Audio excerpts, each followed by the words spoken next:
Muito bom dia a todos. Mais uma vez, eu quero renovar os meus agradecimentos por este convite para estar aqui.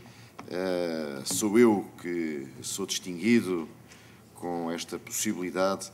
Já tive a ocasião de agradecer e louvar os movimentos associativos nesta área do VIH-Sida e, obviamente, agradecer toda a militância e postura construtiva que foi, de resto, gabada não só por mim, como pelos oradores anteriores.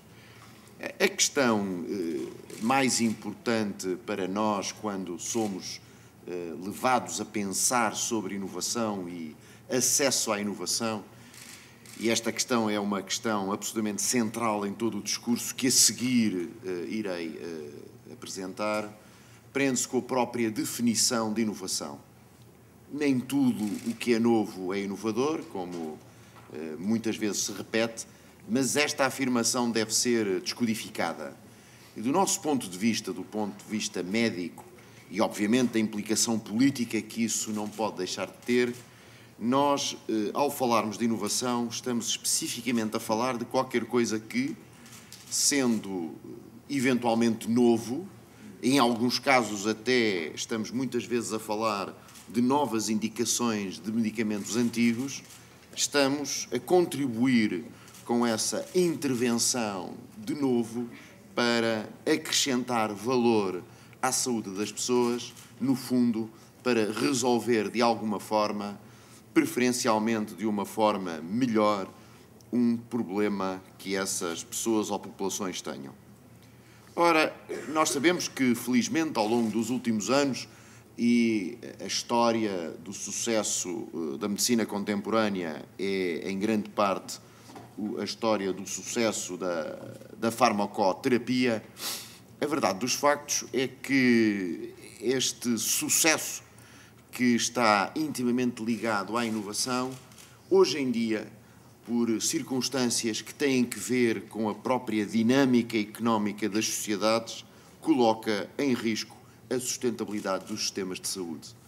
Todas as análises que têm sido feitas sobre esta matéria apontam claramente para que o principal fator de risco, se assim quiserem, para a sustentabilidade de um sistema de saúde tem que ver com o preço da inovação tecnológica, muito mais até do que, por exemplo, com o envelhecimento populacional de que tantos falam e sobre o qual eu não tenho qualquer dúvida em afirmar que o facto de termos assistido nos últimos anos e ainda agora continuadamente a um aumento sustentado da esperança média de vida da humanidade e muito em particular dos portugueses é um bem em si próprio.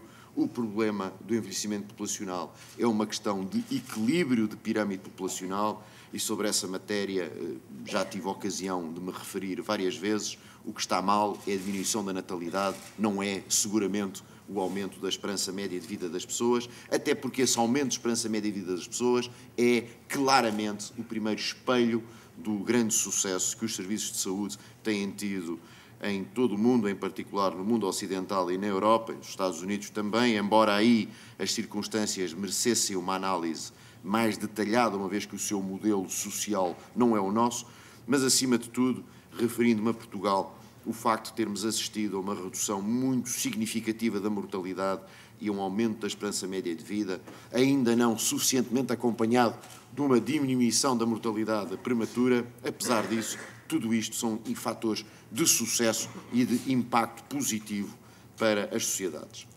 Mas o problema da tecnologia e da sustentabilidade dos serviços de saúde não surgiu com a crise económica, ele já vinha de antes. Não vale a pena estarmos com a confabulação de que esta é uma questão de agora. Não é.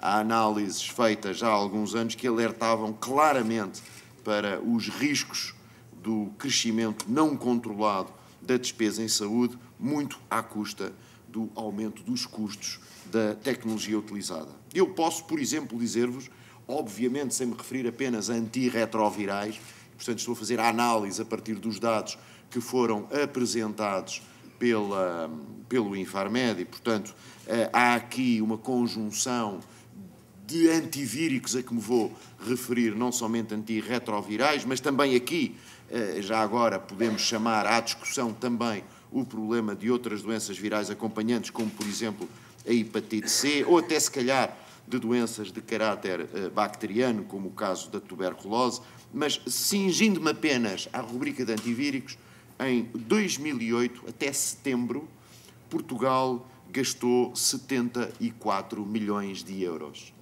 Em 2013, até setembro, Portugal gastou 180 milhões de euros em antivíricos. Reparem o crescimento em termos de despesa de que estamos a falar. 74 milhões de euros em 9 meses de 2008, 180 milhões de euros em 9 meses de 2013. Isto quer dizer várias coisas. Quer dizer, em primeiro lugar, que de facto aqui não houve cortes. Houve uma redução virtuosa da despesa com medicamentos relativamente ao período anterior, nesta rúbrica de 2%, por força de vários mecanismos que nós temos elucidado, mas esta redução é muito inferior àquela que foi a redução global do nosso gasto público em medicamentos em hospitais. E posso garantir-vos que a primeira leitura que deve ser feita, e é correta, deste número, é que aqui, nesta matéria, como em muitas outras, não houve cortes, houve apenas uma adaptação da nossa capacidade para gastar melhor. Já antes de vir a Troika, havia este problema da questão do crescimento da despesa com medicamentos e da questão do crescimento da despesa com novas tecnologias. Só que as pessoas evitavam falar dele. Era impopular. Era muito mais fácil criarmos todos a ilusão de que os recursos eram infinitos e que não era preciso aplicar as regras da boa economia, da gestão dos recursos à economia dos países. E, portanto, quando a Europa se viu envolvida numa crise económica cuja gênese não interessa dissecar e que eu não quero nem posso atribuir ao aumento de gasto em sistemas sociais, porque porventura as razões terão sido outras, a verdade dos factos é que uma situação económica mais débil torna mais evidente um problema que estava lá e sobre o qual muitos evitavam falar. Tudo o que eu vou dizer a seguir sobre custos, e é importante terem esta noção, não diminui que o problema maior com a infecção por VIH-Sida é a perda de qualidade de vida. Não nos iludamos.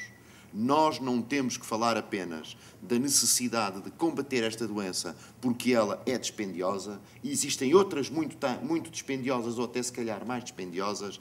Aquilo que está em cima da mesa é, acima de tudo, a perda de qualidade de vida e, através dessa via, todos os custos económicos que a doença provoca. Porque, reparem, o custo do VIH não é só o custo do tratamento em medicamentos, como sabem. Há muitos outros custos, tangíveis, intangíveis, alguns financeiramente calculáveis. Mas a questão do custo dos medicamentos é para nós muito importante porque há aqui um custo de oportunidade. Há claramente tudo aquilo que é gasto numa doença que é eminentemente prevenível e que deixa de poder ser gasto em outras circunstâncias que eventualmente não são passíveis de prevenção. E esta é uma matéria sobre a qual toda a sociedade tem que refletir. Toda a discussão sobre o acesso à inovação, toda a discussão sobre o tratamento de doentes, seja qual for a doença, em particular quando estamos a falar de patologias que são eminentemente preveníveis, não nos deve desviar das duas questões fundamentais. É preciso prevenir a SIDA, é preciso preveni-la porque ela impacta muito negativamente na qualidade de vida das pessoas e também porque ela gera custos, os quais, e os mais importantes para nós, são os custos de oportunidade, ou seja, aquilo que deixamos de poder gastar noutras doenças. Ora, não nos podemos, portanto, afastar de que, independentemente de eu ir agora falar um pouco sobre política e inovação, a nossa visão sobre o que deve ser feito para o VIH-Sida é, em primeiro lugar, preveni-lo de forma tão eficaz quanto possível, fazer prevenção primária, continuar a falar sobre a doença e, por isto, mais uma conferência como esta é bem-vinda. Até porque, se é verdade, e aliás já antes foi dito, que hoje em dia estamos a assistir a um processo, como aliás em outras patologias, em que felizmente a esperança média de vida dos doentes afetados foi muito prolongada, não é menos verdade que continuamos a falar de uma doença que ainda hoje é verdadeiramente incurável. E também convém não esquecer de que quando falo em profilaxia e não perder de vista a possibilidade que hoje em dia se discute, e aliás é matéria de grande estudo científico da eventual possibilidade de fazermos quimioprofilaxia. Estamos a falar sempre de prevenção secundária, ou seja, estamos a falar de atitudes eventualmente onerosas pelo seu custo e pelos efeitos secundários gerados, de profilaxia na progressão de uma doença que já está instalada. Quer isto dizer que o mais importante continua a ser, e sempre, no caso concreto desta doença, evitar a transmissão, evitar o contágio. Dito isto, eu acho que é fundamental, antes de falar mais, começar também por vos dizer qualquer coisa que para nós é de grande importância. Discutir nos tempos de hoje, como aliás desde sempre, num contexto económico mais ou menos difícil, mas que não é de agora, o problema do gasto com medicamentos e o problema do custo exponencial da tecnologia deve, em primeiro lugar, ser uma discussão de caráter ético. E não há que ter medo das palavras. Eu já vos falei de custo-oportunidade, já vos falei do impacto para toda a sociedade, já falei das obrigações que todos nós temos para sermos capazes de prevenir uma doença transmissível. Mas se é verdade que até setembro, durante este ano, gastámos 180 milhões em antivíricos, não é menos verdade que o país gasta todos os anos cerca de 500 milhões de euros no tratamento de doenças relacionadas com o fumo do tabaco. E essa também é uma matéria prevenível e, portanto, não estou aqui, de maneira alguma, a querer demonizar uma doença prevenível em detrimento de outras doenças preveníveis. Quero apenas chamar a vossa atenção de que continua a ser imperioso agora, mais do que nunca, fazer prevenção primária das nossas doenças. Mas esta questão ética da necessidade de discutir a inovação tecnológica, hoje em dia, deve ser vista, como foi referido por um autor, curiosamente, até fixei a data no dia 24 de maio, num editorial do New England Journal of Medicine, nós hoje em dia, se calhar, estamos mais do que nunca capacitados, eu diria obrigados, a deixar de discutir aquilo que durante muito tempo foi a ética do racionamento, mas falar de uma ética de combate ao desperdício. E o controle da inovação é, acima de tudo isso, é ética de combate ao desperdício. Porque não nos iludamos sobre esta matéria. Quando hoje em dia discutimos uma nova frugalidade, outro tema extremamente interessante quando se prende à prestação de cuidados de saúde, o que nós estamos muitas vezes a discutir, pelas razões que eu já aduzi, estamos a discutir as escolhas certas. Ou seja, a primeira questão que nos deve prender quando discutimos inovação terapêutica é ter a certeza de que estamos a falar de inovação, estamos a falar de valor acrescentado para o bem-estar das pessoas e, acima de tudo, que estamos a fazer uma avaliação muito criteriosa de tudo aquilo que está envolvido na introdução de um novo medicamento, sendo certo que esse novo medicamento, na sua avaliação, nomeadamente em Portugal, merece também ser alvo de uma avaliação farmacoeconómica, sobre a qual falarei mais um pouco à frente, até porque muito da discussão tida em termos nacionais a propósito da avaliação farmacoeconómica está imbuída de alguns erros prévios. Eu gostaria, por isso, de elencar algumas falácias que são repetidas em vários meios, no meio profissionais, nos meios sociais, nos meios políticos, na comunicação social, enfim, de toda a forma, e que merecem ser bem revistas. A primeira grande falácia é que tudo o que é novo é bom. Não é verdade. Infelizmente não é verdade. Antes fosse, mas infelizmente não é verdade. Temos de ter essa consciência disso e é por isso que os medicamentos devem ser avaliados. Mas a segunda grande falácia, que é importante claramente desmontar, é de que o facto de um determinado medicamento ter passado as provas específicas a que é sujeito e ser eventualmente aprovado para a agência responsável pela aprovação dos medicamentos, não confere imediatamente a esse medicamento um estatuto de ter que ser usado por um determinado país. Convém que isto fique muito claro na cabeça das pessoas. As avaliações, as agências de avaliação de medicamentos, o que fazem é uma avaliação de benefício, ou seja, confirmam que aquele medicamento faz aquilo que diz que é capaz de fazer, e reparem que o processo de avaliação é iniciado pelo próprio fabricante, e confirmam se de alguma forma aquilo que o medicamento faz e que é o que diz que é capaz de fazer está de alguma forma equilibrado pelos efeitos secundários que esse próprio medicamento produz. Mas não avaliam mais do que isso, nem a isso são obrigados. Há uma outra avaliação, essa muito importante, que compete a cada Estado fazer, que responde a questões extremamente importantes e que se prendem com as anteriores que eu vos disse, nomeadamente com a questão da custo-oportunidade. Será que este medicamento novo, que faz aquilo que diz que faz e cujos efeitos secundários são toleráveis, corresponde a uma necessidade ainda não respondida, a uma unmet need? Será que este medicamento vem substituir alguma outra coisa que nós fazíamos que era pior? Será que este medicamento traduz-se em real benefício para quem o vai tomar? É mais cómodo? Tem menos efeitos secundários? Confere uma vantagem terapêutica significativa? Será que este medicamento, feitas todas as contas, vale o preço que nos estão a pedir por ele? Estas são questões muito importantes, porque convém não esquecer que o preço do medicamento é pago por todos, não é pago apenas por aqueles que padecem da doença.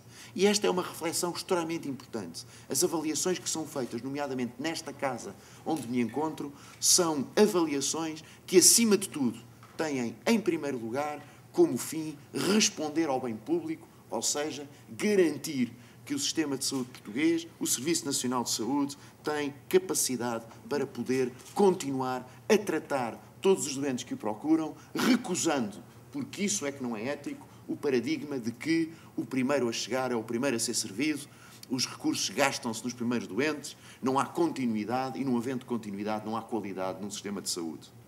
Outra grande falácia é entendermos que o que é excepcional deve ser regra. Temos assistido nos últimos tempos uma discussão mais ou menos gongórica sobre a utilização, sobre as autorizações de utilização excepcional, sublinho, excepcional. E parte daquilo que tem sido dito em torno desta matéria está toda ela baseada numa enorme falácia. É que o que é excepcional, por definição, não é regra. E não há história em Portugal de ter havido um doente que seja, em algum momento, cuja cura tenha estado dependente de um uso excepcional ou que, por oposto, como muitos têm tentado propalar, tenha morrido por não ter tido acesso a um medicamento de uso excepcional. Até porque a verdade dos factos é que a excepcionalidade desses medicamentos, a partir do momento em que se revela que corresponde àquilo que foi dito anteriormente, nomeadamente que corresponde à satisfação de uma necessidade terapêutica não preenchida, obviamente que esse medicamento estará disponível. Agora, o que não pode acontecer é que um Estado como o nosso, que tem um serviço universal de saúde geral e tendencialmente gratuito, venha a ver a sua sustentabilidade e a gratuitidade dos medicamentos aplicados à generalidade da população seja colocada em risco por uma manobra de exigência de preço ao qual os Estados não têm capacidade de responder a partir do momento em que assumem, sem mais discussão, que aquele medicamento tem necessariamente que ser usado e, portanto, retirando-nos a capacidade de discutir como, de resto, deve ser feito, em nome do bem público, o preço dos medicamentos. E é verdade também que interessa recusar claramente outra falácia que tem sido sistematicamente propalada e de que a qualidade de uma instituição de prestação de cuidados de saúde é avaliável pela quantidade de medicamentos novos prescritos. Nada de mais falso. Nada de mais falso. Todos nós sabemos que a qualidade que deve ser medida numa instituição responde a um conjunto lato de indicadores que são medidos. Nenhum deles é a utilização de novos medicamentos, até porque muitas vezes essa utilização pode ser mal feita e, acima de tudo, como vos disse, a qualidade de um sistema mede-se também pela sua capacidade de continuadamente prestar cuidados a quem dele precisa. E também não é despiciando dizer-vos que, não pondo em causa de forma alguma, até porque eu próprio já tive a ocasião de, com grande honra minha, ter trabalhado na Comissão de Avaliação de Medicamentos desta Casa, a verdade dos factos é que convirá saber, e que todos tenham essa consciência, de que, não correspondendo a um trabalho mal feito ou menos capacitado por parte das agências reguladoras, quer da EMA, quer da FDA, quer das agências dos Estados, a verdade é que nós também sabemos, e a história da medicina está cheia de exemplos desses, que a adoção demasiado precoce ou rápida de medicamentos condiciona mais tarde a que, quando eles passam a ser usados, se descubram outras realidades em torno desses medicamentos que eram insuspeitadas. Os ensaios clínicos testam a efetividade do medicamento, a vida real testa a sua eficácia. E, portanto, esta é outra ideia que eu penso que deve ser salvaguardada e, obviamente, ter em consideração quando discutimos o acesso à inovação. Mas nós temos a consciência, e estamos a trabalhar nisso, que temos muito a fazer e para melhorar em termos daquilo que se prende com a avaliação de tecnologias de saúde, nomeadamente medicamentos, e com a celeridade dos processos que, obviamente, é exigida pela sociedade, pelos agentes económicos e também por nós próprios, porque, quer queiram, quer não, acreditar nisso, ninguém tem mais interesse do que nós que estamos no Ministério da Saúde em encontrar respostas céleres e eficazes para responder aos problemas das pessoas. Isto leva-nos a um problema fundamental que eu também já aflorei, de recusar o princípio do first come, first served basis. O que chega primeiro é o que é servido.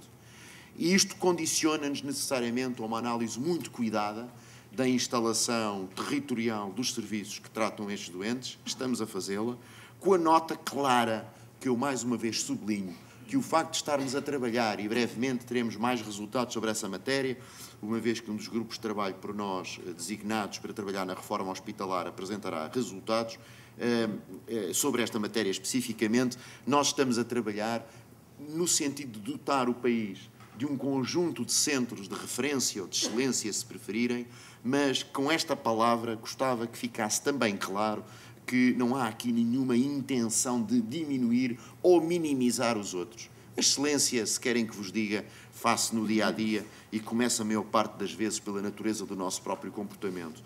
Daí que, repito, estarmos a assistir discussões do género de que o meu é melhor porque é maior que o teu, ou o meu é melhor porque é mais novo que o teu, em saúde, sinceramente, parecem-me que são discussões de caráter um pouco bizantino, se quiserem, e que nos afasta de discutir o verdadeiro cerne da qualidade do sistema e dos serviços, nomeadamente na sua capacidade de responder adequadamente com as medidas eficazes e corretas em tempo útil. E sobre esta matéria, porque o Sr. Diretor do programa, Dr. António Diniz, que me dá o gosto de estar ali sentado, bem me alertou para esta matéria, temos tido a ocasião de estudar e estamos agora de novo a repetir um inquérito sobre isso, porque não temos qualquer medo da verdade, no sentido de apreciarmos se de facto, relativamente a despachos, um deles até meu, que condiciona a necessidade de os doentes levarem sempre a terapêutica em tempo útil e na quantidade recomendada para o período de tratamento, que não deva ser superior a 30 dias, a não ser em casos excepcionais em que as pessoas, enfim, tenham as suas férias, etc. E também isso está previsto no despacho, a exemplo de outras patologias, quero que saibam que, não tendo gostado dos resultados do primeiro inquérito, o que me levou a fazer esse despacho, estamos agora a fazer um segundo inquérito para tentar compreender se as instituições de saúde estão a corresponder como lhes é exigido. Nós, sobre esta matéria, também não queríamos terminar sem deixar de mencionar um aspecto muito importante e aproveitar a presença dos nossos convidados internacionais vindos do espaço europeu. Nós sentimos que esta questão das tecnologias de saúde não se esgota nem se discute num só país. Nós sabemos, e a DG Sanco tem trabalhado connosco nesta matéria, tem tido a oportunidade de falar com a Sra. Diretora-Geral, a quem peço que transmita os meus cumprimentos pessoais. Temos conversado muito sobre estes assuntos e uma das matérias que é para nós clara é a necessidade de sermos capazes de construir políticas europeias que simultaneamente não impeçam os agentes económicos de prosseguir a busca da inovação, porque também não vale a pena sobre esta matéria termos qualquer dúvida, a economia nesta matéria tem um papel relevante enquanto geradora de valor e é importante que os fabricantes de novos medicamentos sintam que têm um valor a acrescentar também na sua própria cadeia de produção, mas, por outro lado, temos que, sem desrespeitar, porque também sobre essa matéria Portugal tem sido absolutamente intransigente, sem desrespeitar os direitos de patente. Temos que criar condições para que os medicamentos se tornem mais suportáveis, affordable, se quiserem, para os Estados e para as pessoas. O nosso desafio nesta altura é claro. Nós temos que ser capazes de fazer melhor, utilizar os recursos de forma mais eficiente, fazer mais com menos. Nós temos que seguir um raciocínio claro de que, sobre esta matéria, naquilo que se prende com a inovação e com os medicamentos, os clientes somos todos nós. Não são só clientes da indústria farmacêutica, dos medicamentos, aqueles que são doentes.